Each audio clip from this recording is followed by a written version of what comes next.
Kathleen when she was on the board. I was a little, let's see. But they've turned out to be a valuable place to exchange some ideas.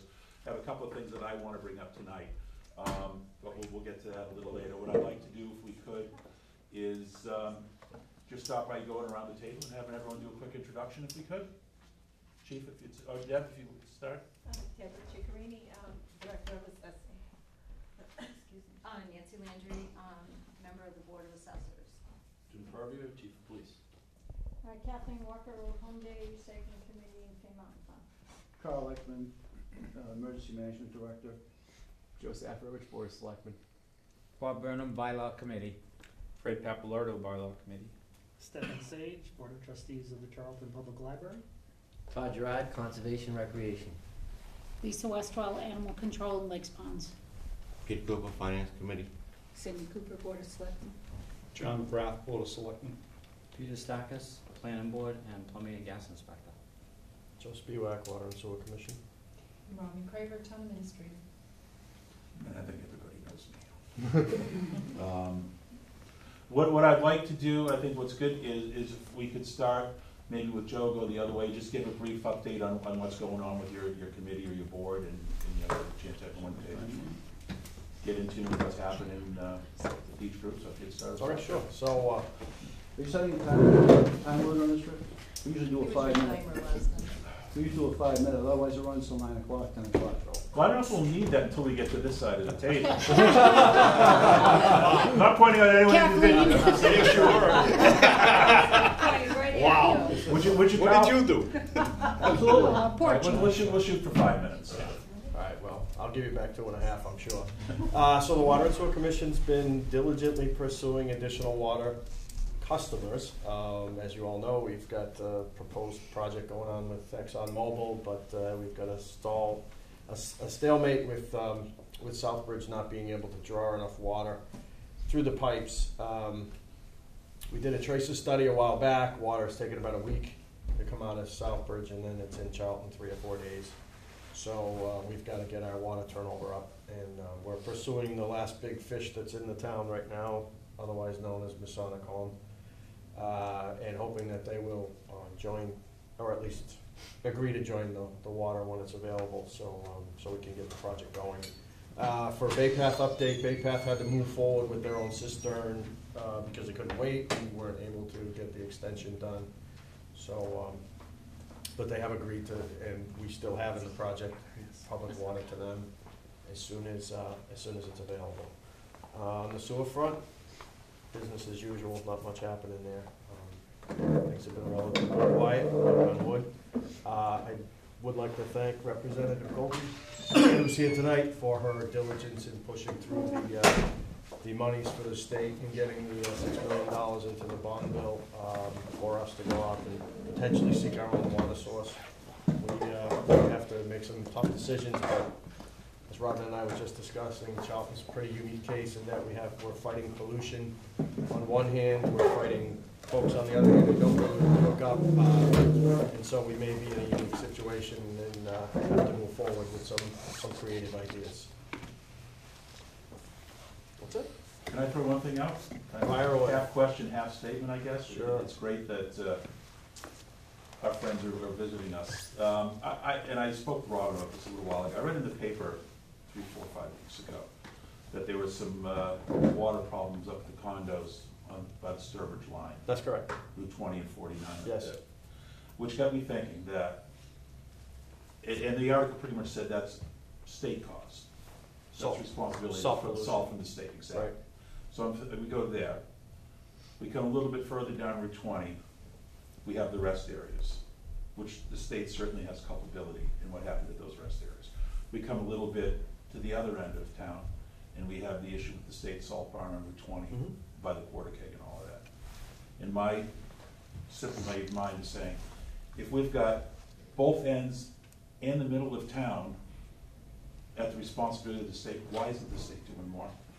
No, and I'm not discounting the $6 million we got. That was huge, but my personal feeling as a resident of this town is that I'm seeing this end of my town, the middle of my town, and that end of my town that are having serious problems, and a good chunk of it is because of the state. Why isn't the state more involved in making this right? I can probably answer a little bit. The state actually is an engineer that goes around to different properties that people feel that they've had salt contamination, whether it be from the turnpike or state roads. It's funded through UMass out in Amherst, and their technical people out there also assist him. He's getting ready to retire. I'm not sure who's gonna take over afterwards, but they do have somebody that is, involved in that. Chances are, if you contact them, they will do any other survey, any other work that you wanna have wells checked out with, but they do know that they have, in the salt barn and the properties aside of it, they know that they have a lot of issues there. They've been willing to help, I know, open water. And I may be wrong, but my impression was that they were dealing with the condo issue as its own little thing. And then we're dealing with what's happened at the rest areas as its own thing. And we're dealing with salt barn by the quarter keg as its own thing. But to me, as a resident, as a taxpayer, that's the wrong approach. But that's the way they deal with it. Well, That's statewide, then maybe we need to work more with our state representatives. And because to me, it should all go together. It's a problem. But that is the way they deal with it. It's like we're addressing the symptoms, we're not curing the disease. Yeah. And we need to cure the disease. This is gonna end up with a couple of point solutions. The state's already said they're gonna extend the water line from police barracks up to the condo area, so they'll end up on Southbridge line. Obviously, the middle of town is already plumbed with water connected to Southbridge, and then we're looking at, not we, but the state is looking at taking the line from, the water line from the end of Oxford up Oxbow and then connecting into our systems right at the corner of Glenmere and then charging that end of Route 20. So it's a, it's a multifaceted approach, and again, Charlton's in this unique situation where we've got at least 4 parties. We can name a couple parties more than once, but at least 4 separate incidences where pollution, whether it's salt or it's benzene related, has, polluted the areas and the wells, and everybody wants to deal with a point solution rather than coming up with, the price tag, and every time you get in a room, you get the... Yeah, well, I've been in enough of those rooms that I've seen enough. And the town, by the way, full disclosure, right, the town's one of those polluters. The town So is- we're all there's a no little bit question guilty about it. on this, and everybody wants to solve Our- their piece of the issue without having Yeah. to pay the price tag for solving it all. And we're very fortunate that Senator Brewer, Representative Frost, Representative Duran have been helpful. And Representative Goldie have been extremely helpful in addressing these issues. But I'm looking at it as a bigger picture. Our representatives are working for us. They're doing a great job, folks. It's their job. We're fortunate they're doing as good a job for us as they are. But on a state level, and the DEP has been very supportive in, working with ExxonMobil to try to encourage them to take their responsibility. But I still, where it's both ends, where it's pretty much in my mind, all of Route 20, I think there should be more state involvement, not just from our representatives, but from whoever. I believe the problem's gonna go beyond the other side of the pike, on the And north side of the turnpike. I'm sorry for chewing up the rest of your You'll 5 see minutes. that. Oh, you hit 11 minutes now. You can put the timer on me too, Carl. I just wanted to let Timer you know. works on me too. 3. All right, thanks, Joe. If anyone else have anything for water sewer? Okay. Peter, if you would. Which I wasn't second. You like this. The 5-member planning board works to plan for the management, subdivision, residential, non-residential developments through all stages of the development process and accommodating with the town zoning and subdivision regulations, conducting long-range comprehensive planning study and projects both on its own and in partnership with applications from the Economic Development Commission and the Charlton Housing Authority. Just want to let you know that in May, Ross Lemansky was elected to the planning board, as the planning board member. I'll get my voice back in a minute. Former planning board member John McGrath retired from the board after 15 years of service and has moved on to be a selectman. Since our last board meeting in April, the planning board has continued focusing on its efforts on both of its responsibilities of development, permitting management, and comprehensive planning. The planning board and its staff are currently managing over 65 active projects, approved projects, including field development management and continuing addressing the efforts approval requirements and dealing with projects, performing guarantees and legal issues that continuously occur throughout the life of a development project. The board and its staff are also actively involved in the planning and designing of over 50 additional projects in preparation for submitting for upcoming planning board public hearing, permits issued. The planning board and staff, this is more than twice the amount of pre-submitted projects that we have had in the planning board permit pipeline in 2011. For residential subdivision activities, field constructions, continuation of the Jennings Drive Extension subdivision, the Ponican Hill Estate subdivision, while Lambs Pond Estate, which is Hammond Woods, and Lily Pond Estates are active as well. A 75-lot Gunther Estate subdivision has Phase 1 roadway and infrastructure work commencing right now, including Boucher Road, entranceway, and upgrade. We've met with our staff. We've met and our staff has been working with an additional land developer company that is planning to build a 55 and older senior living development, which will be submitted to the planning board this year. Projects of all sizes continue to be both designed and field active with the planning boards right now along Route 20 and elsewhere in town, which propose either commercial warehousing or other land use. The planning board issues the field construction notice to proceed for Revo, the former Genzyme Biotech Research and Development Building at the facility on Route 31 near the Charlton-Spencer line.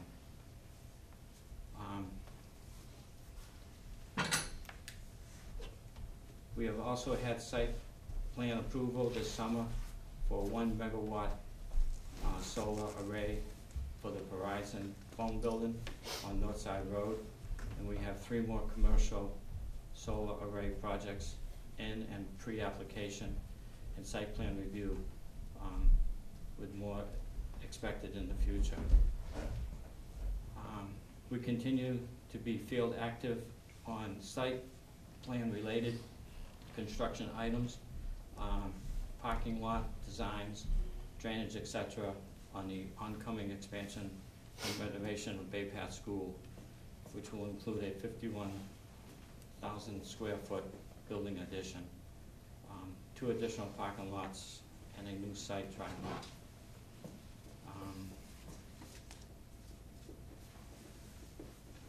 Third, our partnership with the Charlton Housing Authority on the planning, design, and familiarization of the state funding for the construction of 26 additional elderly resident apartment units at the Meadowview Drive Housing Authority continues.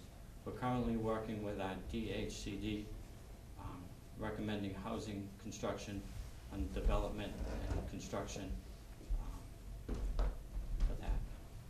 And we are looking forward for the rest of this already busy 2014 building season to continue our work in both of our responsibility areas: development projects, design, review, management, and comprehensive planning efforts. We're trying to get some grant money and stuff for the Housing Authority. We've been working with them. The project's been going on pretty good. We do have the rabbit farm, which is up off of 31. They've been issued their permits. It's going along very smoothly. Did you say rabbit farm? Yeah, it's gonna be opposite the former Go Farm up on the hill. I forget the size of the building, but it's gonna be for research.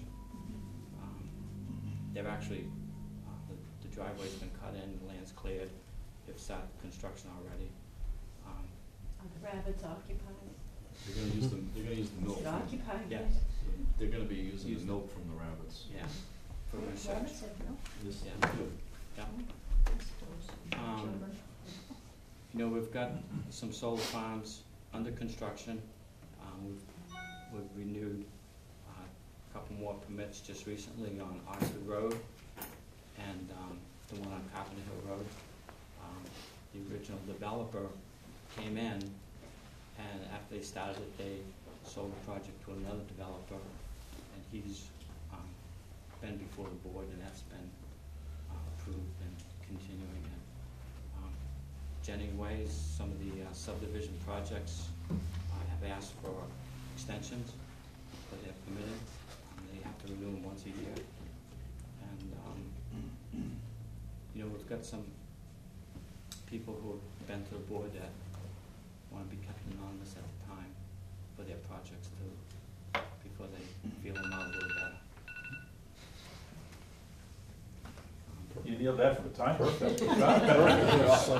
Right there. Anyone have any questions for planning board? Thank you, Peter. Thank you. John, you got anything you want to throw out there? Just, I'm enjoying my start on the Board of Selectmen. It's been interesting. Well, you've just gone through the summer. Well, as everybody tells me, the FinCom meetings are nothing but the best. Wait till we get to the first of the year, my friend. And I guess, you know, along that line, when the Board of Selectmen had a planning meeting and we were discussing things, and one of the things that came up is how can we keep the hand wringing about the budget to a bare minimum. It's difficult. You know, I know from being on the other side of the fence, it was always, you know, one thing at the planning board that, you know, was doom and gloom and stuff, but because of the way the state does their budget, they wait till the end when we have to already have a budget made to tell us how much money we're going to get. And because of the low taxes in Charlton, you know, and new growth for the last 3 or 4 years has been almost non-existent, although from what you hear from Peter, it's starting to be on an uptick. That gets eaten up with the school budget. So, you know, we don't, I guess, you know, from the tenor of what I got from the board was, we don't want everybody, you know, to be gnawing on their fingernails and getting all, you know, worried about the budget, but it's not going to get any easier. We don't have a lot of money coming in. The state doesn't want us to fund the operating budget on their back. So at some point in time, as Dr. Hartwig says, the two lines are gonna meet and it's gonna be very ugly, so. Thanks. Doom and gloom. No, It's the truth. he turns the meetings into a real party. You know what? I didn't want Robin and Rick to take the arrow. So the new guy will take it. But yeah, it's the truth. You know, it just in planning sessions from what we've been going over, it's, you know, there isn't a lot of new money coming in, and whatever new growth we get goes to the schools because the state says we can afford more. That's all there is to it. Pretty simple equation. Yeah. Cindy, got anything you want to throw in? Yes, I also enjoy listening for each of the goals that we've created. And one of the most exciting things will be the changes and renovations that are going to be going on in this building. Mr. Cooper? Well, Frank wouldn't be here, wasn't able to make it tonight, so I guess I'll speak for the finance board. We haven't started yet. We're going to be starting next week, and for the fall meeting. And so we haven't really dug into the numbers yet. so we start that next week. I'm sure everybody will be happy. Because, Sure they will. because, it's the deal that you gotta prioritize is, you have to, there's a lot of wants and a lot of needs and a lot of things that you have to have. And you have to discern what, with the money you have, divide the pie, so you can at least try to be fair about it as much as we can be. Any questions for FinCom? Everyone's saving them for their private meeting. Yeah. Thanks. Thank you, Peter. Lisa?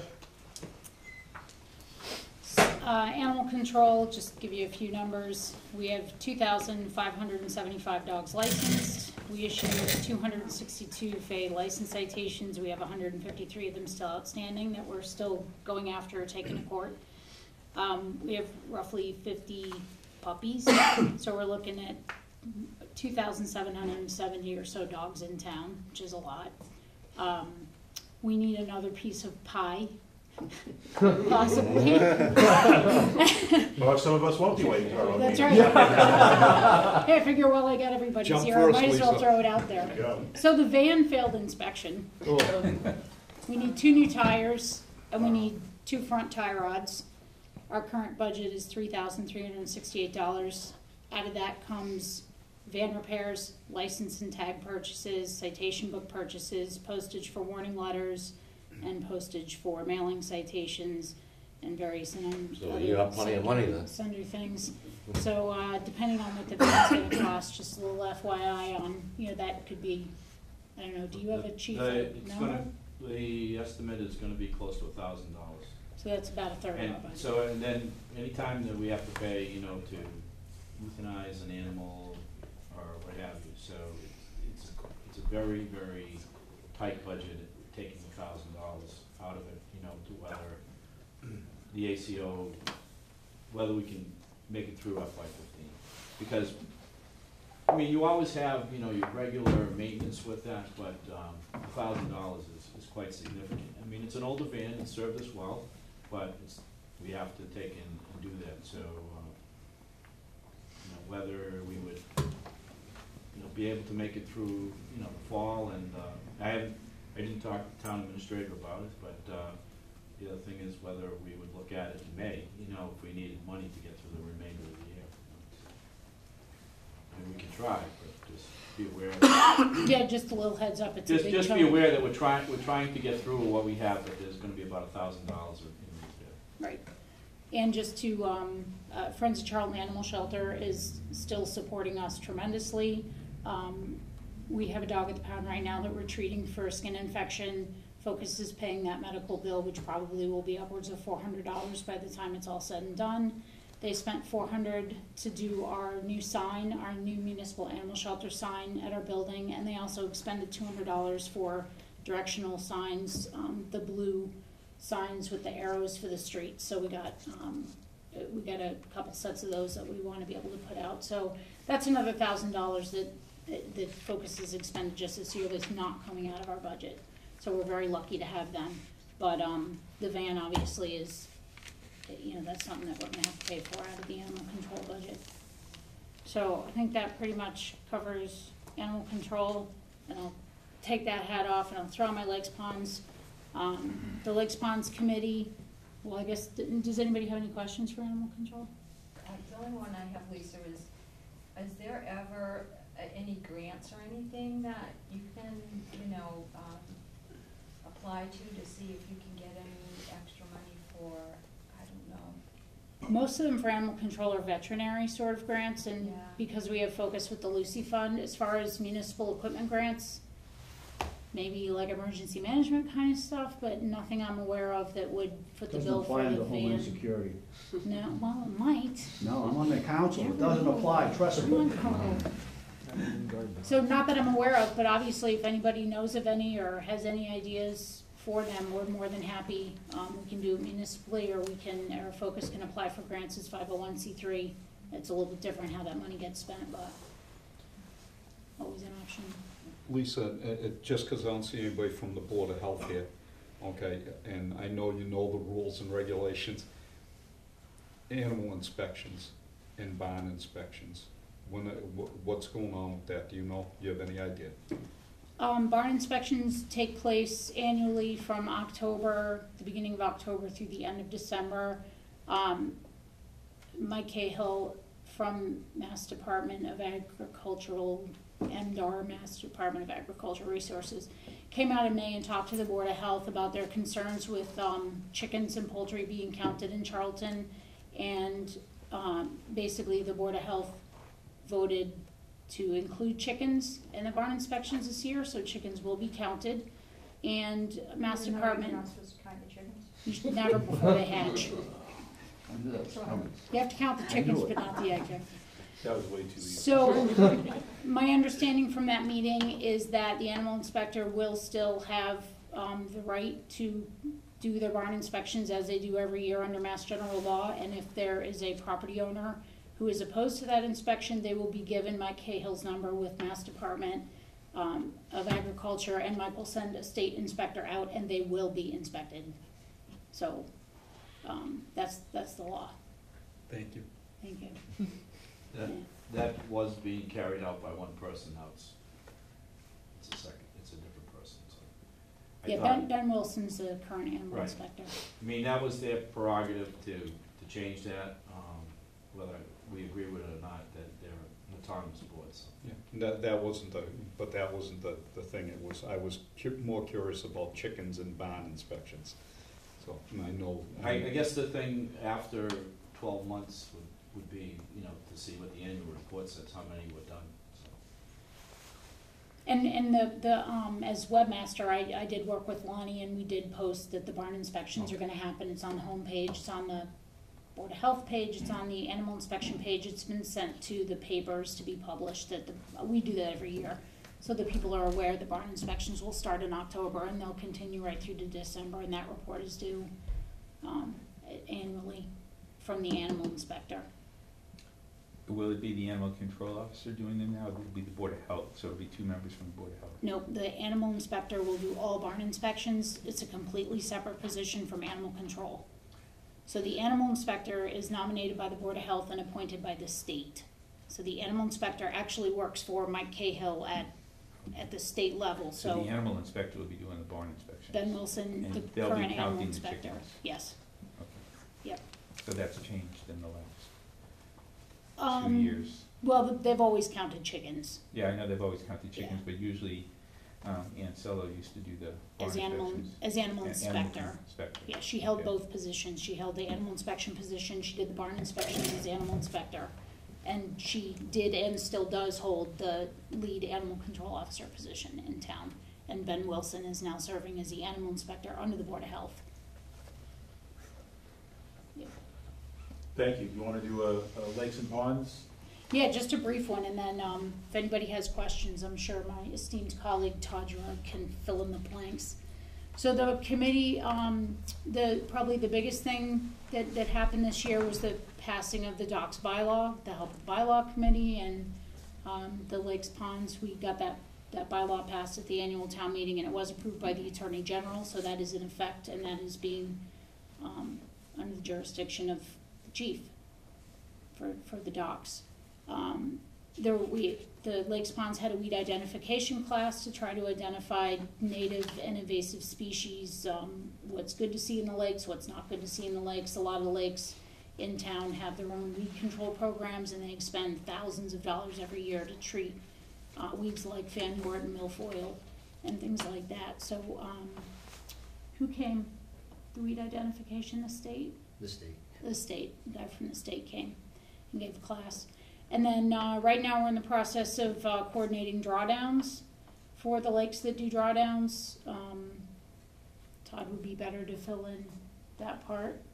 And then the last thing is that we have the possibility of obtaining some water quality testing equipment for Charlton, thanks to a fine. Right? Mm-hmm. You're up. I'm still That's a great Todd Gerard. segment. He's still Todd Gerard. I'm still Todd Gerard. I'm still your conservation agent. I'll start with conservation first. It's been a pretty busy year. We've seen upkeep or uptake from last year's numbers. We're out on the field all the time. We've had one major violation in town this year. That's it. We have that under control. We're working with DEP to rectify that. As Lisa said, we're probably going to be getting some money from a fine. With that money, I would like to utilize it to gain the lease program through Last Green Valley or DEP or other groups. This would allow our Lakes and Ponds group and conservation to just have testing equipment right at the town hall, go out and see what's going on in the lakes and ponds, anywhere. With the drawdowns in dams, we have dam safety coming up. That's a all year round 24/7 job, and we're gonna be doing the drawdowns. They always start October 15th. That's controlled through DEP. We gotta lower the water in each water body by a prescribed distance, vertical distance every day, and then not to exceed overall change in water elevation, and then that has to be maintained till about January 15th, where we'll do a refill. One of the other things we did as conservation this year is we cut down 2 large trees on the common. They were both diseased trees. I then went and tried to reorder 2 beautiful blue spruce to remove and replace, and I was not very satisfied with the blue spruce we received. We planted them. Overall, the townspeople were not happy with the trees. I was not happy with the trees. The selectmen were not happy with the trees. We had them removed, and the supplier will give us 2 new trees to our standard come springtime. Oh, it's not you, that's not me. So that was one of our challenges, was the trees. But overall, we will have our common back up and running with the blue spruce. The other tree that we moved was fairly important to me. It's called the Cooper tree. I was part of the original group that had the ceremony for it back when we did it in, I believe it was 1979. And we just moved it this year, and I helped reestablish where the tree was going again. So it's kind of moving for me to be part of it at the town level 2 times. Took a lot of pride in that. So overall conservation, and the last thing we're looking at is Fay Mountain Farm. Fay Mountain Farm has been a very dynamic undertaking by the town. I'm just gonna throw a year out there, about 10 years we've been working on it.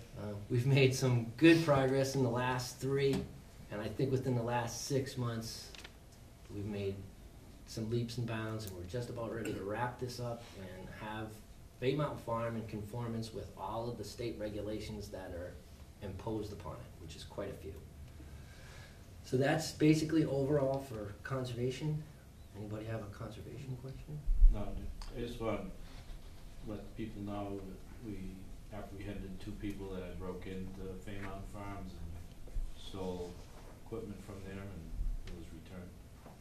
This winter, Ben Wilson had contacted me. His pruning equipment, chainsaws and whatnot, had grown legs. He contacted Chief Purvia, and that's good news today that we've... Well, this was just recently. This was new tools that were there. This was last week while I was away.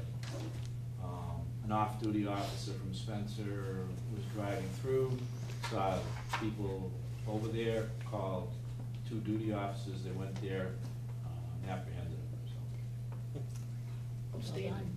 I'm just gonna offer a comment. In almost 9 years of doing this, budget crisis and everything else, I've had one topic that caused more people to contact me than those 2 spruce trees.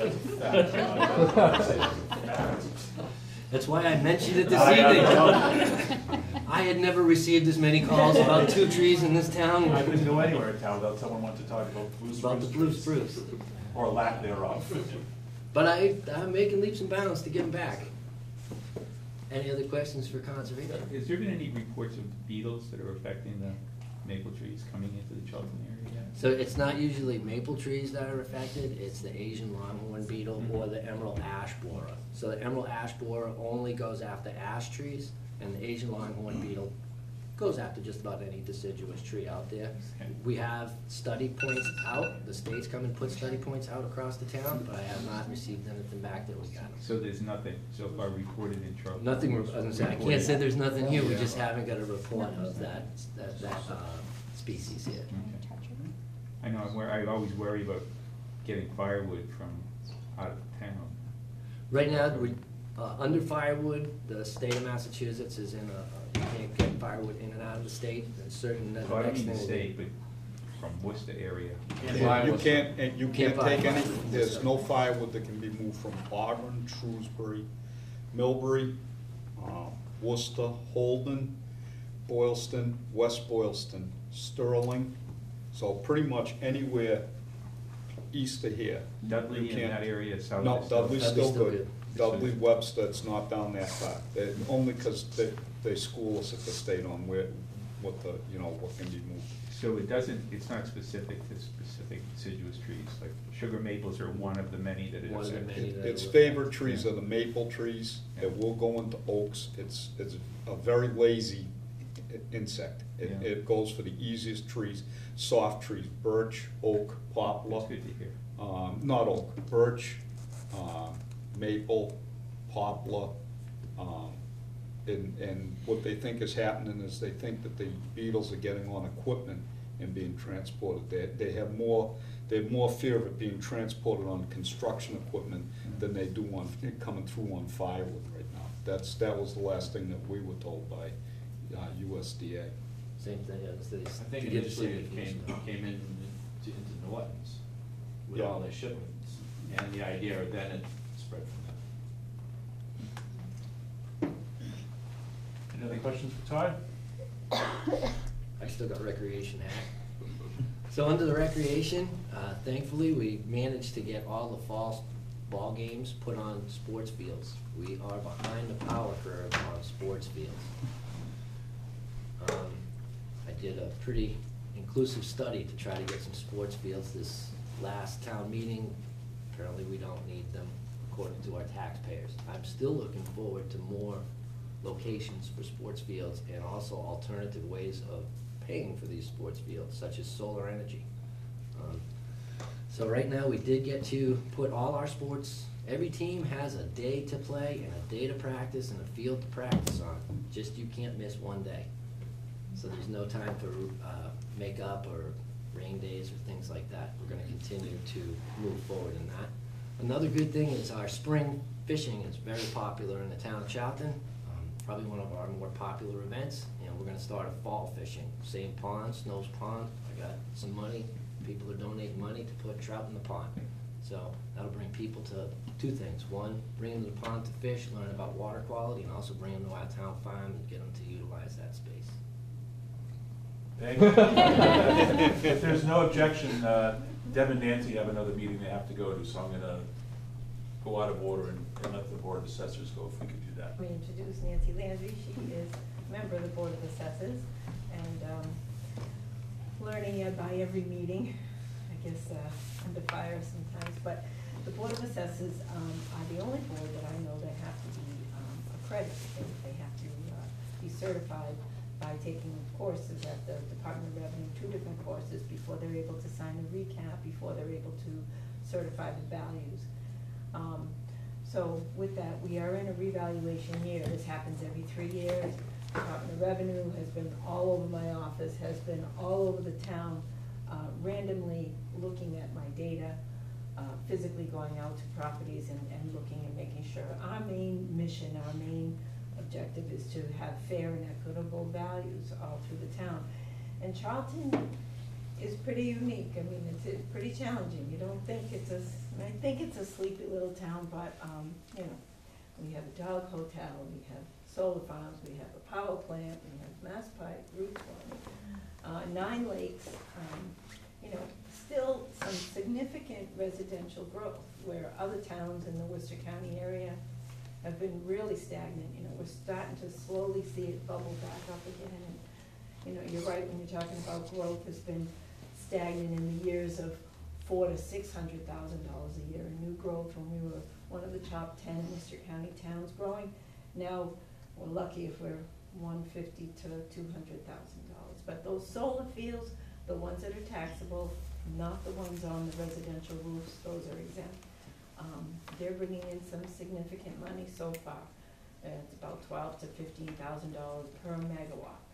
So, you know, if we've got a 3 or 4 megawatt field or array going in on one of the Carbon Hills, that, you know, that'll be an extra boost.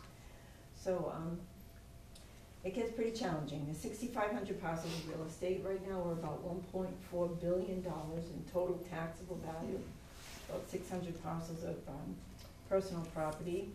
About $18,000 motor vehicle tax bills. We're also responsible for motor vehicle, boat excise, farm excise, chapter land. We maintain all the betterments for water, sewer, Prindle.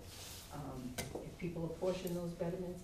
So just about basically the assessor's office maintains the town's legal database, property ownership, you know, legal data.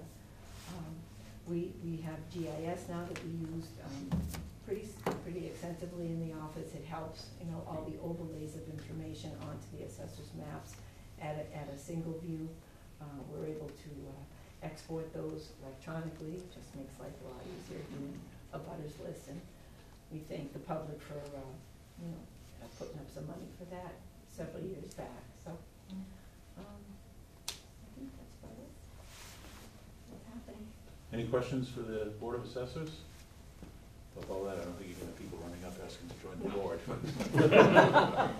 You might need some black jackets or There you something. And Right. budget. Thank you. Thanks. Cheryl and Stefan? I guess I'll speak, and if I forget something, I'll go right in, because I'm sure I will. Just trying to think of, I think it's been 6 months since we sat here before, last April. Since then, Kim Cook, our full-time circulation clerk, left for other opportunities. We knew that was going to be a hard position to fill because she was so fantastic at it, but we were lucky enough to hire Deb Coggins, who came to us from the Dudley Library. So she has great experience, and she's fit in with the staff and the patrons of the library seamlessly. She's been fantastic. So we're lucky to have her here in Charlton now. Kind of stole her from Dudley. We did lose one of our trustees this summer, David Bulkowitz. Had to resign because of unforeseen work commitments that he had. We had kind of put out the word that we were looking for another trustee. Weren't getting people knocking down our doors to do it. I do write a monthly newsletter article for the Overlook newsletter. So I put that in my Overlook news letter article a few months ago. And we do have somebody that's come forward from the Overlook who would like to join our board. So we'll be coming to the Board of Selectmen for that approval soon. Her name is Fran Mower, and I think she'll be a good addition to the board. I think the last time I talked about how we were trying to really try some adult programming at the library, along with our typical children's and young adult programs that we've always done. We've had good response to that.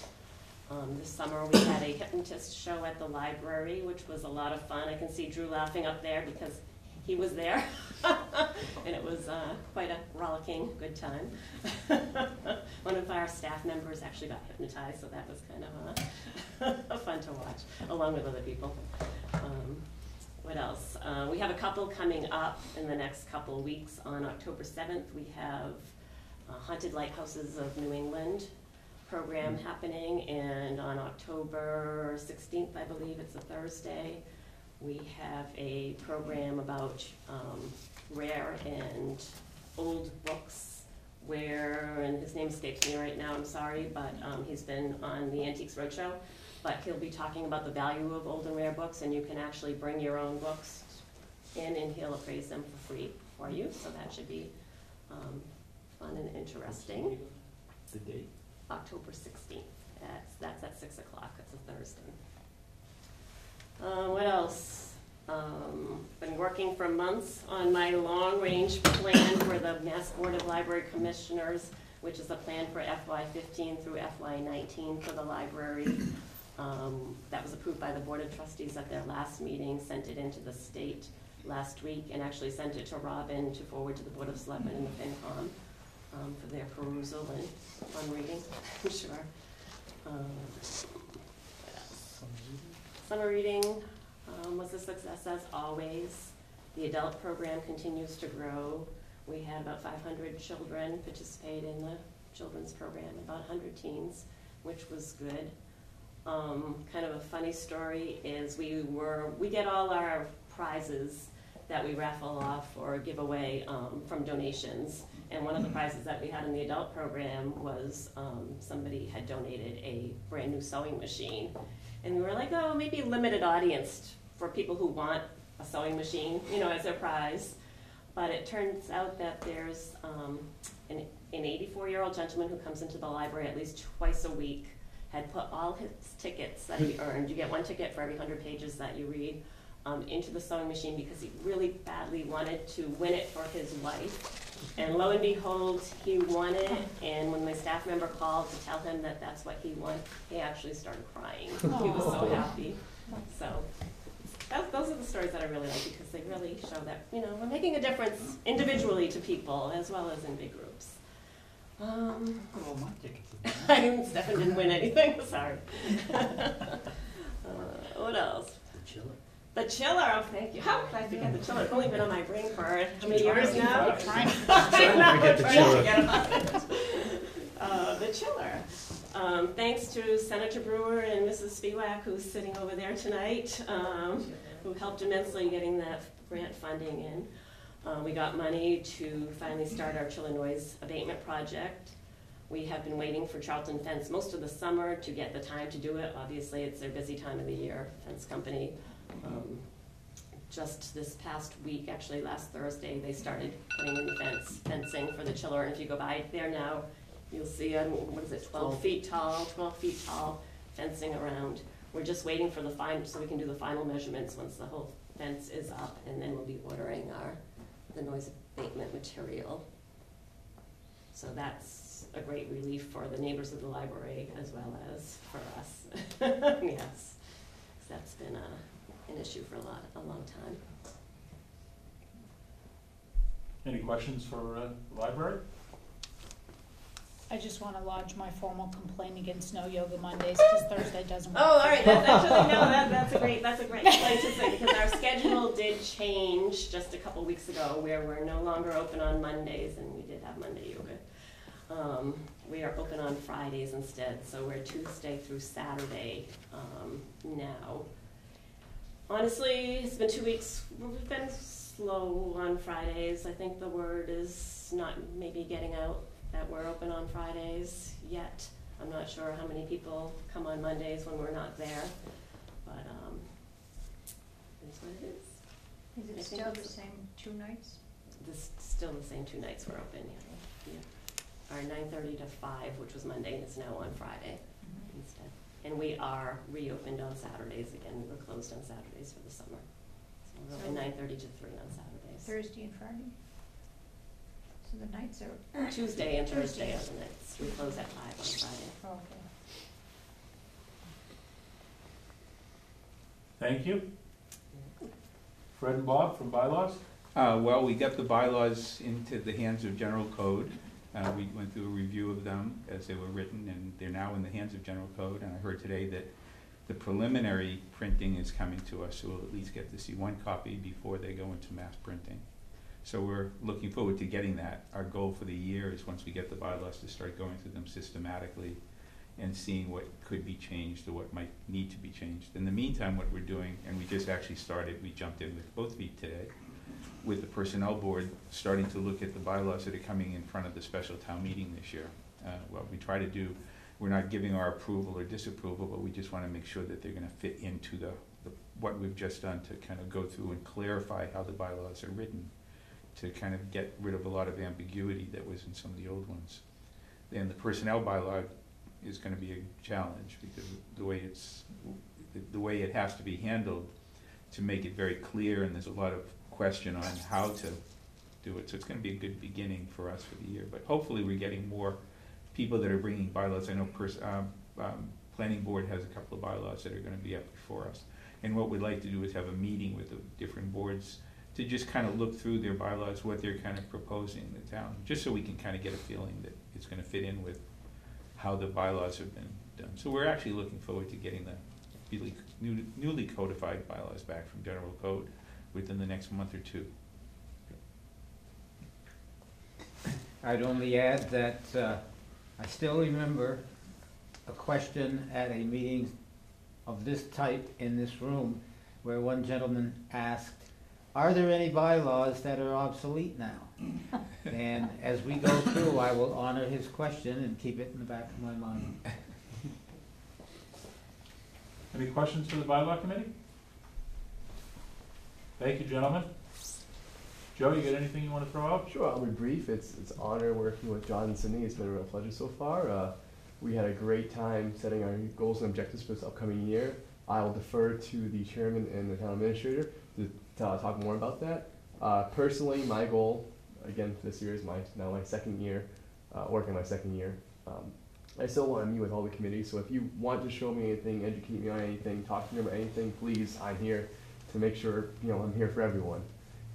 One personal project I'm kind of part of, along with the town administrators, we're working with a project group from WPI to work on a study on the lower levels of the town hall. So it's good that we can utilize, all these different educational resources we have access to. Excellent. Anyone have any questions for Joe? Then we shall move on to emergency management. Okay. Again, I'm gonna see if he sets that clock at 5 minutes. Just set the timer. On May 13th, 2014, we held a regional tabletop drill at the Southbridge Rehab. And it included state, local, police, fire, emergency management from 6 communities that we're involved with right now. Southbridge, Sturbridge, Charlton, Oxford, Webster, Dudley. And we had hazmat teams, we had the Army Corps of Engineers there, we had 40 people were actively participating, we had another 70 people that were just observing. Went on for 2.5 hours. The facilitator is very good. He says, we're going to be done at this time of the year. So everybody knows that now, and they don't mind coming. And we learned a lot. We learned a lot of things that we had to change, and who had to make the changes and how it needed to be done. We've been very fortunate with that. In fact, we're setting up another drill. This is going to be a full-scale drill for spring of 2015. We're already working on it because it takes about 7 or 8 months to really get it in there. And we're waiting for the grant funding to open up so we can do it again. The drill we did in May was funded by the Department of Transportation. It was a grant through them. And also, we're going to be running another community emergency response team class after the first of the year. We have a grant for that. All of the 6 towns are each putting up $500 to pay for the training. And then we're using the other funding, the other $1,000 or whatever it is that we have to buy equipment and buy the gear and the backpacks and all the gear that each CERT member gets. And those CERT people are phenomenal. We've used them in shelters. We've used them during the tornado.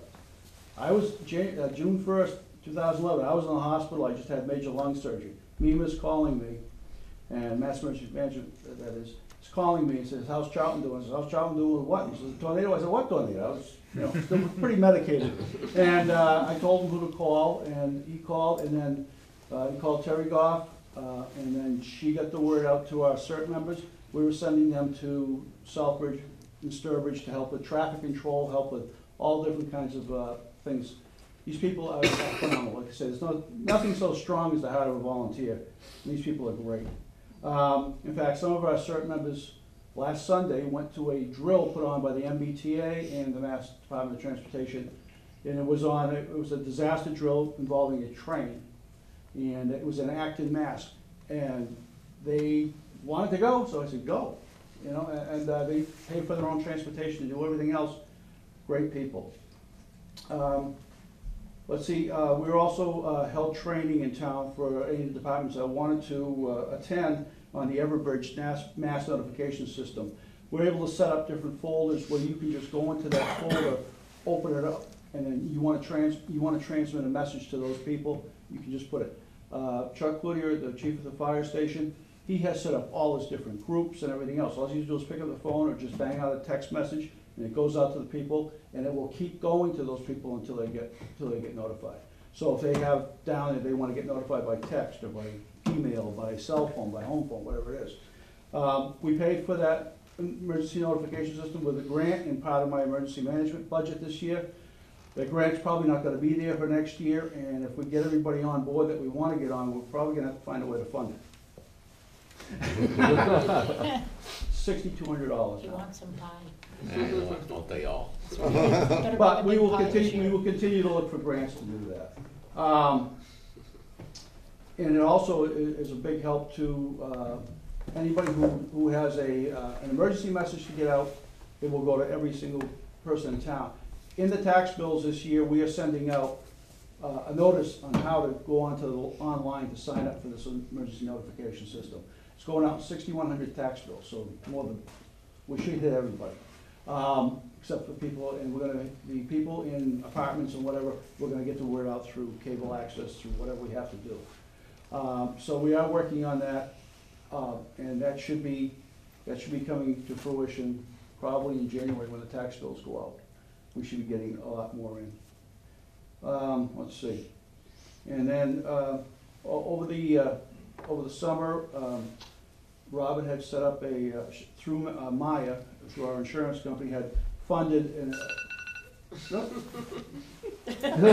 something called Alice Training. And basically it's training in case of an armed intruder or a problem person or whatever. I know Cheryl was there. You went to Alice? No, Marie Beasley Oh, Marie. from the library. And to teach people how to protect themselves and how to, if they have to go into a lockdown mode, how to do it. If they can evacuate, how to do it. Anything like that. Because it's important in this day of age. You get some mad taxpayer in here, look out, you don't know what they're gonna do. And they have had town hall shootings, they have had town hall stabbings, they've had all kinds of things. Does that make you feel good? But, I mean, it's not just in the schools. And we've already talked to the schools a little bit about also doing some of this training. So we have, what, 5 instructors, 6 instructors? And I'm gonna be meeting with Mary Devlin tomorrow. We're gonna set up a curriculum and start doing some of the other buildings in town and departments. So that's all I got. I'm over. I know the chief will go a minute less, right? Do you have any questions for Carl and Emergency Management? And Old Home Day? Well, just, there's 3 committees, if I Oh, can. But it's a lot better than the 18 that I was on. So I'm down to like 8 committees. I want to say that I'm really happy to be here tonight, and I am particularly happy that I'm on this side of the table. It really does feel good, and I'm just doing a lot of stuff that I just want to do. It's fun for me. So the Fay Mountain Farm Committee, fortunately, we got the grant to put on the roof, and that's ongoing. I think they're gonna have it done this fall. The committee is a committee that reports to Conservation and is appointed by Conservation. There's 2 members on it from the Board of Selectmen, Cindy and Rick are members, and 2 members from the Conservation. And then the rest of the members are at large, including myself. So we've been greatly supported by Todd Gerard, having him come to all of our meetings and really Todd is so well educated about environmental issues and about farm issues that it really helps us a lot to have him there as a resource person and giving us good direction. So that's what I want to say about Fay Mountain Farm. The Recycling Committee is a very small committee. It's not terribly active. We meet about once a month, and when everybody's not in Florida, and we report to the Board of Health. So the Board of Health appoints us, and we report to them. And the most important thing we've done this year is helping to put together, and get disseminated a flyer telling about the weekly pickup that everybody in town is entitled to. So basically, everybody in town can bring their trash and recycling over to Deerfoot Road to Casella for free. You don't need a hauler if you want to go to Deerfoot Road every week. You literally can save the $200 or $300 a year that you would spend on having a hauler. And this means a lot to a lot of the senior citizens who are struggling just to feed their pets or something. So that money is very helpful to them, especially if you live over there, because then you're not gonna know the Yeah, name. and no one knows about it, because there's hardly anyone over there when I go. Right, and Of so course, I live right next that's, door. we've got a flyer, and we're trying to get it out to everybody. Yeah. So to the extent that all of you can spread the word and remind everybody that it's a good place to go every Saturday morning. There's a whole dumpster just for Charlton trash. And like Peter said, there's not too many people over there yet. So that word has to get out. And we're trying to do that. Just want to add something. So, especially if this is going to be played on the air and people are hearing this, we did have an incident where someone went down last Saturday and was told that they didn't know anything about the program. We contacted Casella immediately, and they went down and made sure that the people were taken care of. What I think happened was that we had a new employee that wasn't aware and had just been told Southbridge. So if anyone has gone down on a Saturday, please go down. We've got that fixed, and it was an employee error. Oh, great, I didn't know that. Well, the other thing is that it's free. So, and you can also bring one item of furniture, and that's free. So the only thing you can't bring is hazardous waste, but you can bring your hazardous waste to the 4 free events every, I think it's the last Saturday in September. And, well, I'm not sure of March, I think. And It's every quarter. It's every quarter, yeah. I think they skipped this And up. that was 27th. Yeah, this Saturday. This Saturday. Yeah. And so you can bring your hazardous waste there, and that'll be collected for free. You can also bring things like TVs, and they charge a small amount to take those kinds of electronic equipment. So it's, so that's, the recycling committee is really trying to work on that. The Old Home Day Committee was a lot of fun this year. It always is a lot of fun. We are enormously grateful to Rick Swenson for being the face of that day, as he's the announcer. And actually, anything that goes wrong, he gets blamed for it. So we are particularly grateful. We had a few things go wrong this year. Many things went right, but the things that went wrong, he gets, why did you let this happen? But anyway, so we're very grateful to Rick. He does a great job, and we had a lot of fun. We had a big climbing wall this year, which was right in the middle of the common. It was very popular. A lot of people said it shouldn't be there. So what we're thinking of doing is putting it down behind the ball fields next year, and maybe putting a lot of stuff like the hay baling contest, or hay throwing contest, or some maybe hay contest, I don't know. Hay bale toss. Hay bale toss down there, and a bunch of other activities like that that will bring people down behind the ball field so we can spread out a little bit more. And we had, the road race had almost 400 runners in it. And they had a thing called Team Hoyt this year. They had it last year too, but there were only 4 people. This year they had 16. So that's a pusher and a rider, somebody who's incapacitated and can't run is being pushed by somebody else through the whole race. And they had 16 this year. And the Federated Church let them park down there. And so that was really helpful and very inspiring for everybody to see that. The Arts and Activity Center got involved. They got a van going where they transported people from the main field all the way up to the common and back through the activity center, so they'd stop and rest there and back down. So that was really helpful. And the day really, the rain stayed away. We were thinking of transferring the day to Monday, to Sunday rather, and we talked about it tonight. Was our wrap-up meeting. We had a long discussion about it and decided that probably it would be better to leave it on Monday. We've got church problems and a lot of stuff going on, so on Sunday that would make it complicated. But I guess the only other thing I want to say about Old Home Day is we would appreciate all your feedback. So it's we really would like to hear about anything that can be improved or changed, because it just gets better and better each year, and we need to know what works for you and what doesn't. So that would be helpful. So that's it. Thank you very much. The only thing I would just add to that, being a committee member, was that Old Home Day this year was, except for a little over $400, was completely donations from businesses and individuals in the town.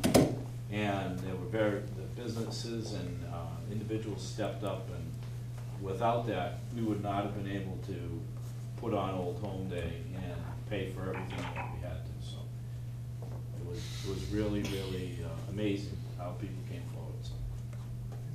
Yeah, it was. Any other questions for Kathleen on any of her committees? The Cultural Council? Sylvia Stepien, representing the Cultural Council. There are 6 to 7 members, 6 at the moment. Josh Evans is the chairperson, but he was unable to be here tonight. So our job is to execute the mission of the Mass Cultural Council, which is to promote and assist local artists and special programs that will benefit the community, enrich the community. And we get about $4,500 a year to work with, which isn't very much, but this year we were able to fund 15 grant requests fully and 1 partial request. And probably our biggest problem this year was applications not coming in on time. The deadline for the grant applications is October 15th, and we're not supposed to take anything that comes in later than that. Unfortunately, this year we put our meeting on the 16th, and we learned a lesson and said we'll wait 2 more weeks and give people a little mailing time to get the things in, because some grants came in late after we'd met, and the applications came in late. So we did the best we could with what we had, and we do usually fund the senior center, the library, the Overlook.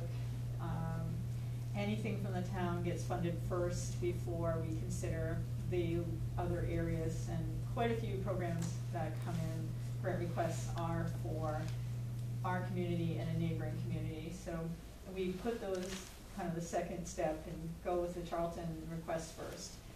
And it worked out very well. Each year it's been pretty easy to make the decisions about who gets funded. We also run the Old Home Day Art Show. And this year was a very good year. We had over 70 applicants and over 200 pieces that came in for the show. And we did work a little more closely with the art department of the schools, but we could do more with them because we don't have as many kids that are entering as we would expect, or that have entered in the past. And up to the last 2 years, we've just had fewer children who are putting pieces into the show, which would be something we would like to see more of. The deadline for the art show application is usually the week before. All the applications are available in the library and the town hall. They're on the website and on Facebook, as are the grant applications for the grants for this year, which are due October 15th. And Josh has been excellent at getting us lots of visibility on Facebook. It has generated more interest in the council. I think that's how we got more entries for the show this year. And we also were required by the Mass Cultural Council to have a reception this year for the grant recipients. So we did have a program that got snowed out twice, but finally was held at the end of January in the town hall, not in the town hall, sorry, excuse me, in Dexter Hall in the library. And we awarded the grants and had a little reception, and it went very well. It was well received. Like Kathleen, I think we would like to hear feedback about the art show, the reception, the grant process, anything that people may have ideas about. We also would love to see more people who would volunteer to join the council, because it's a very small group. We could do more things. There are always ideas about doing more activities with the council, and with 6 people it's just hard to do that. One of the things we are able to do this year that we've set as a goal and have not been able to fund until this year is a scholarship for a student that's a senior in either Bay Path, or actually it could be any senior who lives in Charlton. in high school, a student in high school going on in the arts in any of the areas. It could be music or writing or art or visual arts. They can apply for this, and we have an application ready that will be available probably in March for a high school student to apply for a scholarship. So this year we did, it's the second year we've charged for admission into the art show for adults and young adults. And that's the money that we're using for the scholarship. The Mass Cultural Council will not allow us to give a scholarship with their funds, even though we thought that that was a possibility. They won't allow it, so we have to raise our own money, and we're trying to do that. Great, thanks. Any questions for Sylvia? Some of the other towns have concert series. Has Charlton ever talked about having a concert series on the common using the bandstand or anything like that? Or we have never had I've been on this for 17 years, and no one has ever suggested or even applied for it. We've had, we get usually a couple of individual concerts, 3 a year for the Senior Center, 1 for the Overlook, and maybe one other one that come in, but never a series. It's a great idea. do you think it would go here? I mean, you think it's something that once a month on a Saturday at the Common, and jazz and some. Occasionally we get people that are musical performers. What? We occasionally get people who apply, but they don't have a venue, they don't have a sponsor. Typically, if, say the library wants a program, they write us a letter and say, we want this program, and then the person applies. So it comes from 2 sources, but we get a lot of just mass mailings that are musical performers that want to do something, but they need a place, I guess. I would be interested in talking to the board about trying to coordinate and try and maybe do a summer series, concert series. Sure. For next summer. So if all the money hasn't been spoken for yet. Right. We can have a conversation. Sure. Sure. Thank you. The towns of West Brookfield, East Brookfield, Leicester have summer concert series. Some of that's funded in part by some of the banks and some of the other businesses. And there are people that just want to perform and get out there and get known. And so East Brookfield is an example of that. It's a culmination of people that are paid and people that do it for free. And years back, I had asked, before this gazebo went up, was to, we had a set of contractors that were willing to erect a stage area down on the far end of the ball field where that little alcove is, and it never came to fruition. But that being said, you could have a summer concert series, shut down Old Common Road, and have people there. The gazebo for a larger band, you'd have to do some other things because it's not big enough to, my son's drums would fill it. So, but the idea is you could use the common to run the venue. I think you would have to have a public hearing though, because you do have residents there that would be impacted. So you would have to tailor. Most communities do it 7 to 9, and as the sun starts going, it gets dark earlier, they start moving it like 6 to 8. But I think it would be a great thing that if Charlton had that, and we could just close off the ends of the road, people could park, they could come sit on lawn chairs. I think it would be a great, another plus for Charlton. So is that the segue to me? Wow. That's the segue to you, Chief. Thanks. I'll try and do I'll do it in a bit of a bullet fashion. Tomorrow, myself, Lieutenant Lewandowski, Sergeant Dowd, we're going to be at District 3 headquarters for the Mass DOT. There's going to be, because there's been so many issues where people have been injured and not setting up traffic safely or whatever, there's going to be a program from 8 to 12 that that Mass DOT is going to sponsor tomorrow. So all the communities that are involved with that particular, with District 3 will been invited to be there tomorrow. In the afternoon, Sergeant Dowd will be attending a UINC training from 1 to 3. That's in regards to all new juvenile issues as far as lockup and you know, the do's and don'ts and you know what the successes have been. So that's happening tomorrow. Thanks to the legislature, this year the Municipal Police Training Committee got funded for over $5 million. So thanks to the legislature.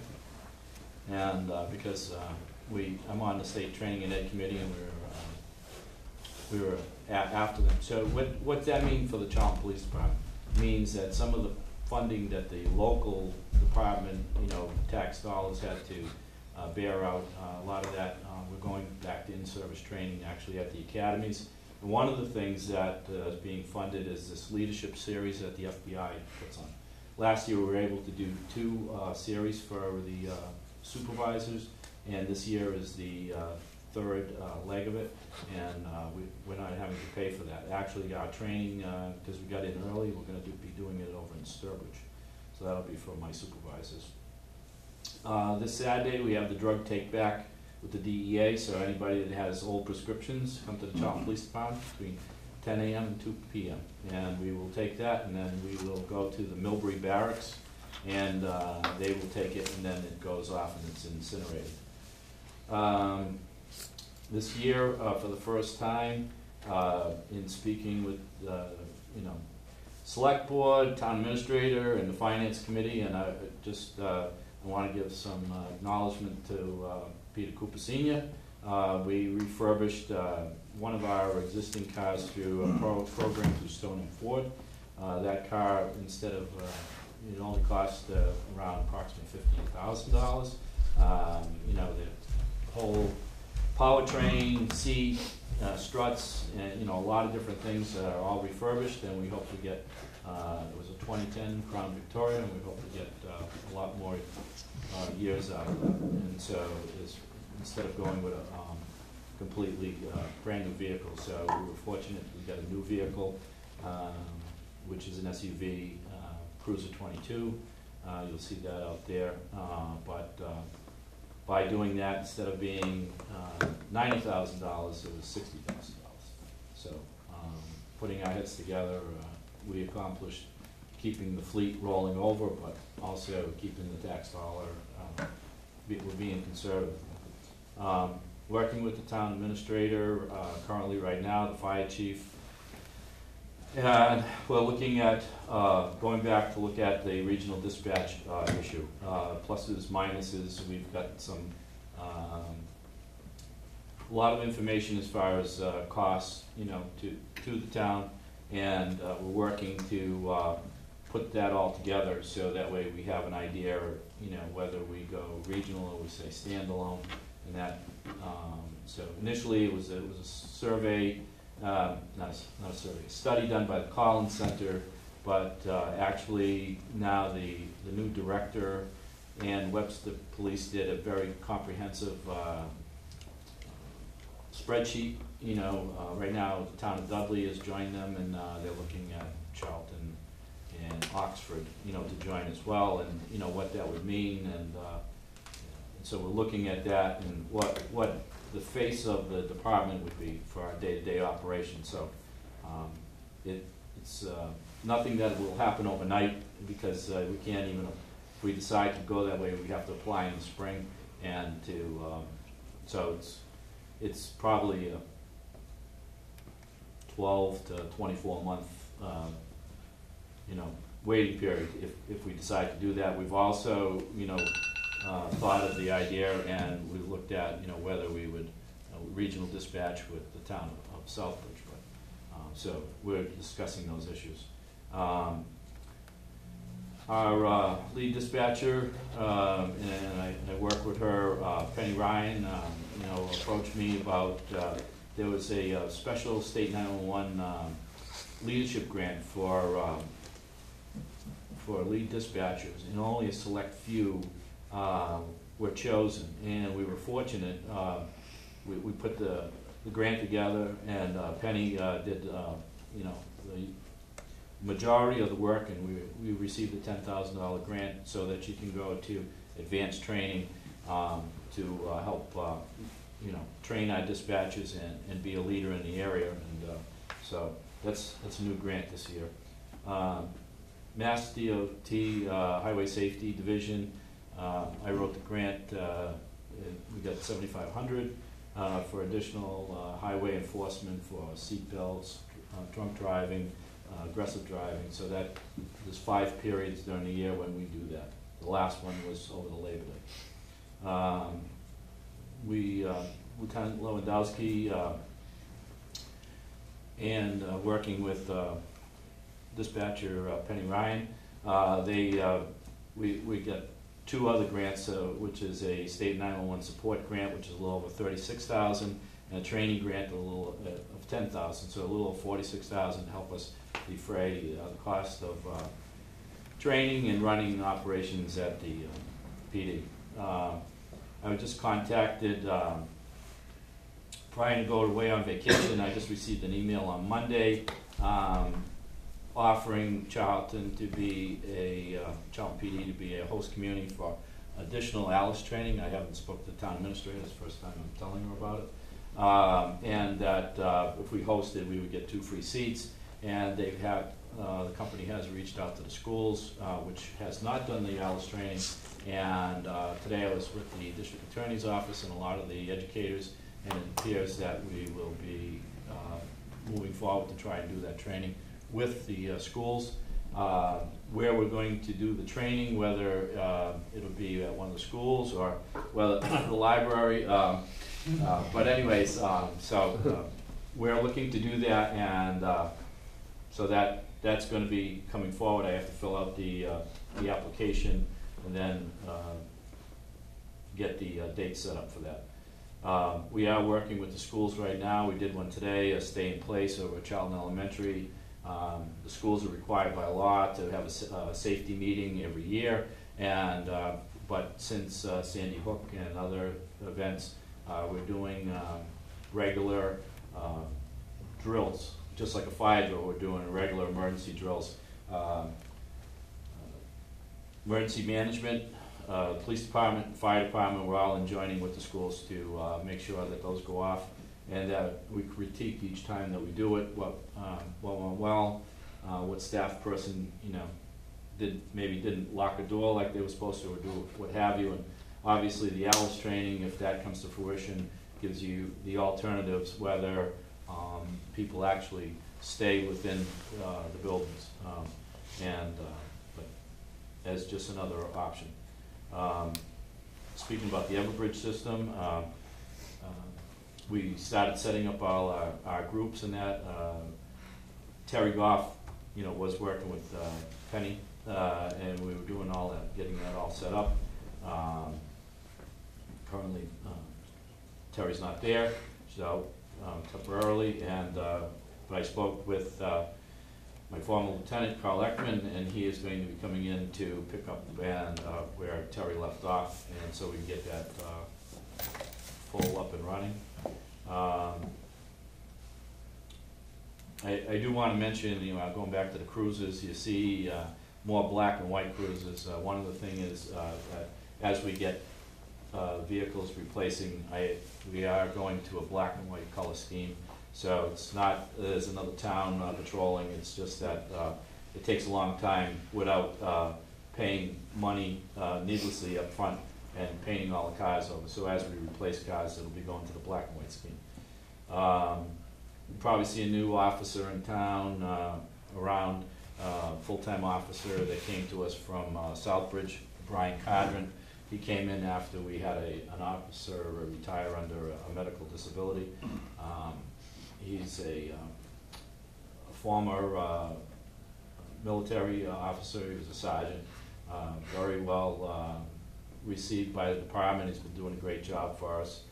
And so if you see Brian around, if he you have a chance to meet him, he's a very remarkable young man, so. You'll also see, the last couple of weeks, we've had some people out, and we have a special officer that's been patrolling in that, Sean Baxter, who was the former major of the state police. The Board of Selectmen had appointed him some time back, and we worked it out with the union, and he's been helping fill in where we've had some vacancies instead of paying overtime, so that's been helping us out and stuff. And that's it. Any questions for the chief? Yeah, well, just Thank you. curious, why the black and white color scheme? What's the basis for changing? Chief gets to decide. That's good, because you guys are easier to see in black and white than orange and blue. Yeah. Mr. Cooper Jr., you joined us a little late. Do you want to? I don't know as I have anything particular to say. Continuing to stay involved with the Mass Moderators Association. They have a committee called the Town Meeting 2020 Committee. I think it was named when 2020 wasn't quite as close as it is now. But trying to look at the future, how do we stay engaged and help people connect with town meeting, as it's not always well attended. And can we try to connect the pieces? What makes sense to some towns are moving to electronic voting to try to make votes move quicker. I don't think it makes sense in Charlton, but it's just there's things that are, towns are doing exploring. Some towns are doing some level of remote participation. They'll broadcast the meeting live on cable access, and they'll let people call in with questions, not to vote, but just to interact and have questions. It's like through somebody. It's not. It's just. I'm not saying to do it. I'm just saying it's kind of interesting looking at what towns are exploring. One of the amazing things about I've learned from the Mass Moderators Association is that every town is so completely different, even though we all follow the same general laws. It's the same. Just every town does things very differently. But Any questions for our town moderator? Then that will leave us up here with I'll just echo some of what my other board members were saying. Is probably one of the biggest things that we have had going on recently is we did have our goals and objectives meeting where we sit down, and we've done something new the past few years where we actually brought in a facilitator. And again, the skeptic in me, the first time we did this, I'm like, I don't need to pay someone to do this, but he's terrific. He really is terrific. And we've got, I think it's close to 18 goals and objectives that we identified. And what we've done with each of them at our last meetings, we went down and assigned a point person to kind of lead the charge on each item and try to set a time frame as to when we're going to have it done by. And they're broad. I mean, there are things that are as specific as working, that we have a grant to get the ADA, get some of the renovations going in town hall here. Something as vague and broad as trying to constantly improve communications and morale and things within town hall. All different types of things like that. So that's been, this time of year, that's one of our bigger initiatives to get that done. One of the biggest challenges we're still facing is we're working as tightly as we can with the Water Sewer Commission. Water is still a huge issue. So as Joe mentioned, there's discussions planning going on with Overlook Masonic Home to try to bring them into the fold on that type of thing, on that issue. And we're also going to be having a discussion within this piece of property that we're looking at. We've kind of identified a site that we think would be a good site for a new fire station when we get to that point. And there's property for sale that we've looked at, and there's all that would involve talking with Masonic Home involved in land that they own up there as well. That type of stuff. We are now, obviously the other big thing we have going on is getting ready for special town meeting in the fall. One thing that we're taking a little bit of a different approach on this time around, it's been brought up a few times, and you hit us on the head enough times, eventually something will start to sink in a little bit, is traditionally what we've done in the fall special meeting is to use the meeting more for capital purchases, if we need police cruisers, if we need an ambulance, that type of thing. One thing we tried a number of years ago, we recognized that we need a new fire engine that was $1 million. And we decided that we would try to take $100,000 a year and put it away and put it away and put it away. And then 2008, 2009 rolled around, and that didn't last very long. So one thing that we're trying on a couple of items this fall special town meeting is to buy some capital items through debt exclusion. And what we're looking at is the highway needs a new dump truck, snowplow combination. And fire department is looking to replace 2 fire engines with 1 fire engine that can cover both. So we're looking at having both of those on the special town meeting warrant to see if the town is interested in doing that as a debt exclusion. And just to be clear, mostly for those people listening, the difference between a debt exclusion, because it's going to be worded, legally it has to be worded in the warrant article that we're going to be overriding Proposition 2.5. And people see that phrase, and justifiably so. But what it is, in these cases, debt exclusion is once that piece of equipment is paid for, once that loan is paid off, that amount goes off the tax roll. It's not a permanent tax increase, it's just for the length of, however long it takes to borrow to buy the fire engine and the dump truck, it would be for that long. It automatically goes off. It's not, we don't vote it to go off. When it's done, it's done. And there are some other issues. There are some bylaw changes that we're looking at making that'll be on the special town meeting warrant as well. One other thing that we're doing as a board is we've gone through, one of our goals is to go through and review all of the board of selectmen policies and see if anything that needs tweaking, updating over time, that kind of thing. So we went through and assigned different policies to each member of the board, and we're going through we're each taking some of ours and going through them and trying to make sure we're up to date on all that type of stuff. And then once we get through special town meeting in the fall, son of a gun, won't be time to start talking about the budget again. And I know the town administrator has already been starting to look at that. We know that's coming down the line. We've been very fortunate this year in that as we've tried to publicize and show our appreciation for, we've been very fortunate in getting some grants to get some things done this year. We have a grant, a CDBG grant that was awarded to us to help update the innards of this building, make it a little bit more compliant. I think Kathleen mentioned money for Fay Mountain Farm. There's money for the Historical Commission to get some work done on the outside of Ryder Tavern. There's as was mentioned earlier, it's that $6 million that was mentioned to help us look for doing our own water system, or however we can proceed with the water system down there. So, and the biggest one from a dollar standpoint is we got a $960,000 grant to buy a new ladder truck for the fire department. And I want to acknowledge Captain Ed Knopf from the fire department who actually wrote that grant. That was a federal FEMA grant. I think, as everyone knows, Senator Warren came into town and to present the grant and have a little ceremony regarding that. One concern that I have that we've talked a little bit about is where we got that grant, and basically that's a 5% matching grant, so we have to come up with $47,000. So we literally will get $1 million fire engine for $47,000. Not too bad of a deal. But a concern that some of us have talked a little bit about is where there's also going to be an article on the town meeting warrant to buy a fire engine. And they're two very, very separate things. There are two specific use fire engines that I think they're both from vintage early 70s. And the fire department is trying to combine those into one new engine, retire both of those. And with new engines and new technologies, they can cover what 2 old engines did with 1 new one, which is a very different piece of equipment than the ladder truck. So we're just trying to be careful to make sure people realize both of those. So we are, as I mentioned earlier, we're very appreciative to all our state legislators that helped us out. As I mentioned earlier, we had Representatives Frost and Durant who were great in helping get that $6 million grant to come through. Representative Goby, who doesn't even have Charlton in her district, but was really spearheading legislation on infrastructure improvements and that type of thing that could greatly help us down the road on getting water resources into place.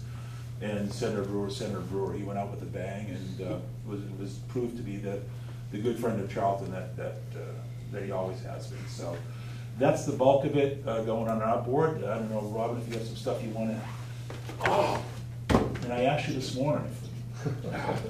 One of the things that I brought up, hold on with a flourish. One of the things that I brought up in our goals and objectives meeting, which is on there, and we're going to be pursuing. So it's going to be a long-term goal. I think it's time, I'm wondering if it's time that we need to look at the structure of our town government. We don't have a town charter. We have a bunch of bylaws that we go by. And there have, over the years, there have been questions that have come up with who reports to who, who's responsible for what, how does this all, some of these pieces all fit together. And there isn't any real guide, we don't have any master document that lays out exactly how our town government is structured and will function. We have a town administrator, we have a board of selectmen, we have town meeting. But specifically, that's fairly vague. So we do have someone coming out from the state that's going to speak with us about different forms. Believe it or not, there are many different types of very different structures that you can look at in town government. And I'm not even suggesting, do we go, I mean, some of the more obvious ones are, do we go with the town manager as opposed to a town administrator? But not even things that extreme. Just, what are some of the intricacies that we may have grown to the point where we want to maybe consider looking at some type of a town charter, or at least, if not, at least take a look at how our town government is structured and see if there's anything that we could be tweaking to make it more efficient and just make it work better. So that was one of my big things on our goals and objectives. So as I said, we do have someone coming out from the state to October 14th to help us lead us down that path a little bit, with just the path of having the discussion. And that will be an open meeting if anyone is interested in attending that. October 14th, and that will be in the selectmen's meeting room? It's part of your regular meeting. It's part of our regular meeting. So it's a selectmen's meeting? Yes. Kathleen? Rick, I just wanted to commend you for going for the debt exclusion. When I was spent a lot of time with the MMA, and the cities and towns that are the most financially sound and viable do that all the time, go for debt exclusions, and it's a way to use money that it doesn't hurt as much. It hurts, it doesn't hurt as much.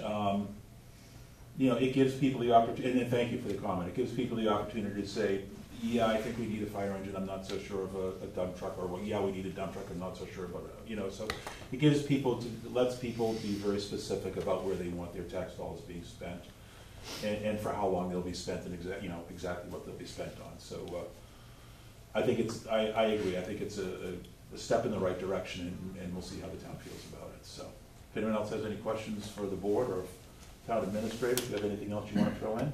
Let's see. I'm noticing that the time is. Yeah, we're getting on. And we're gonna get on. I do need to just say before you close, I need selectmen for a vote. But let me see. Just to tell you, I'm working with some of the department heads. We're trying to do the same thing the Board of Selectmen has done, which is start working on goals and objectives, so that we have a direction and the arrow is shooting and everybody is following in the same direction, and it makes sense. The two chiefs are working on their goals at this time. Regional dispatch, you talked about. I don't need to talk about that anymore. The other regional project that the Board of Selectmen has been working on is the veterans, and we've been waiting for one town's veteran agent to kind of get some time under their belt and hopefully to take us on. But we have an opportunity in a different direction, and I'll be meeting with the other towns Thursday, and maybe we can get that completed rather sooner than later. And that's all I have. Anyone have any last questions, comments? The town meeting. We do have town meeting. October 21st. October 21st. Yeah.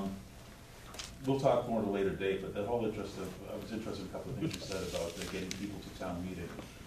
It's not an easy problem. It's not easy, and one thing I've noticed over time is that people come to town meeting for a specific subject.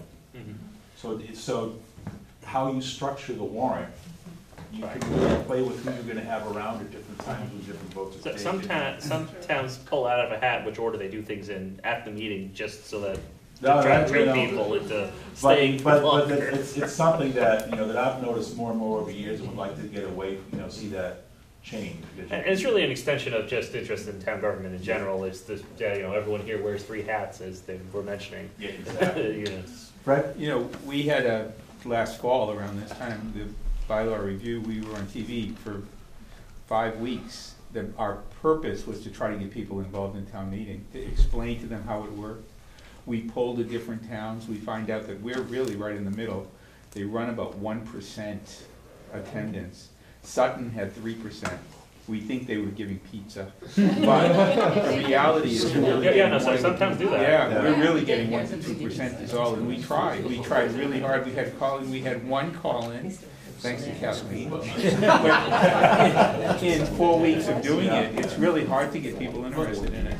The town that I grew up in grew to the point where they went with a representative town meeting, which is you elected a town meeting member from your city. Auburn does that, don't they, Rick? Yeah, there's a few. I really like our form of government. Now, don't ask me to say that maybe at the end of the town meeting. But as practice, I think our form is the purest form of independent government that there is, and I cherish that. I honestly do. But man, if we could just get people to come, and just people. But the point I was going to make very quickly is that I've read in the paper that towns or near to us that have elected representative town meeting governments, people that run for office and get elected to go to town meeting, don't show up. That don't show up. It's like, man. We've been working on a questionnaire that we had planned originally to put with the tax bills this year. It kind of got lost in trying to get everything for the bylaws up in front of general code. But we have a questionnaire asking people, why don't you go? What would entice you to go more? If the timing, is it what the issue is? Free and beer. we worked on that for a couple of months, so that's something we could still put forward and send it out as one of the tax bills, just trying to get people to find out why they don't go. Yeah. Because it goes till midnight. Yeah, but there's towns that the town that I came from, we were lucky if we could get it done by Thursday. We would have 4 nights. And it just would go until 11. I was just gonna say, is there any Peter, is there any patterns with having it? Try a weekend, try different times. Different towns do different things. Some do it as a Saturday thing. That runs into other issues with sports games. Sure. Evenings are tough. You get different groups of people depending when you do it. A lot of the seniors won't drive at night. Right. So you gotta lose out. We had 1,100 people in a town meeting at Bay Path in the auditorium, and it was going to be in the cafeteria. They had to move it to the gym. Zoning. It was the first comprehensive zoning package we ever had. That went on for 1 o'clock. It was a Saturday afternoon. Went from 1 o'clock till about dark. Yeah. And then the other side of the that is one of the reasons the zoning articles are last. The other side of the coin, just to say is that to some extent it's because people are trusting the elected leaders are making good decisions. They don't feel like they have to come out and give their voice if everything's going okay. It's when things start going not okay, then they all come out. So maybe you can see it as a compliment. Nice try. Going back quite a few years ago, and I don't know if Ann remembers this from Spencer. He didn't have the quorum that we needed, so I was on the fire department then, and they actually blew the whistle, and the firemen showed up at the firehouse, and then we were directed to the town hall. That's done quite a bit across the state, probably more than you know. And the opposite of that was the Oxford fire alarm during the town meeting. Right. Well, thank you all for taking your evening to come down, and I hope you found a valid use of time, and we'll be doing it again a few months down the road. So thank you all.